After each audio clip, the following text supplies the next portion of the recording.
education is under attack. Around the world, scholars, students, and universities are facing mounting threats to academic freedom via arrests, surveillance, curriculum control, denial of tenure, and more. I'm Eve Darian-Smith, Professor of Global and International Studies and Law at UC Irvine, and my new book, Policing Higher Education, The Antidemocratic Attack on Scholars and Why It Matters, unpacks this growing crisis and its deep connections to the rise of authoritarianism.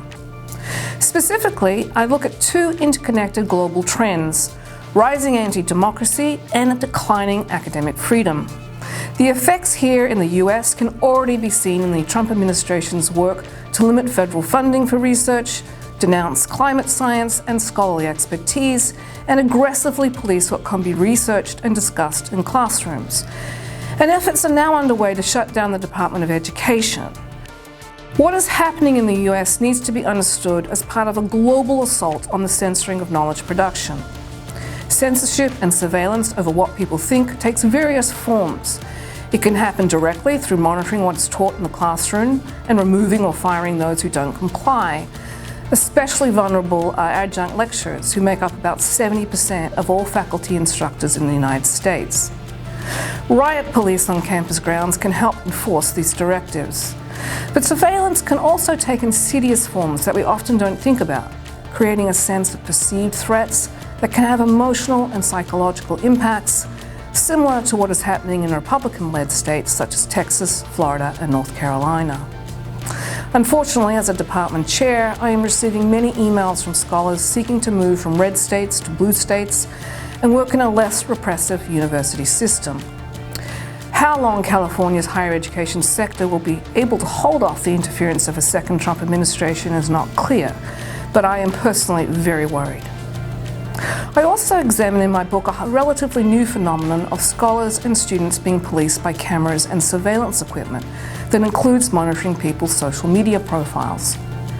Adding to the problem is the far right encouraging students to record classroom discussions on their phones, which can then lead to cyberbullying, harassment, and doxing. All these efforts have a chilling effect on research and learning. In a very material sense, people are being disciplined to self-censor and not speak up, afraid of real and imminent threats. This is what the far right wants, to create an environment of fear where no one will challenge their anti-democratic authority to govern. And this just isn't happening in the United States. Many countries around the world are also experiencing a lean toward authoritarianism. And what is emerging is a global cadre of extremist political figures who share strategies and advice on how to build anti-democratic regimes.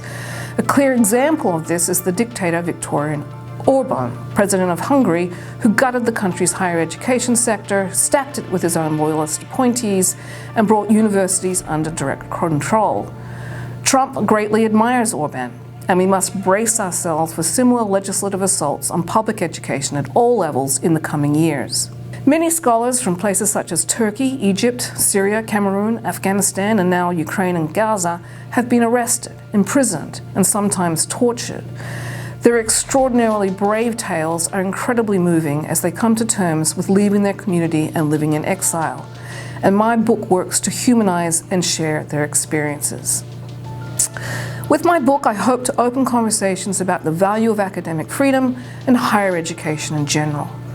Despite being very expensive and historically exclusive, going to university is vital for training people to question their assumptions and think critically about the world.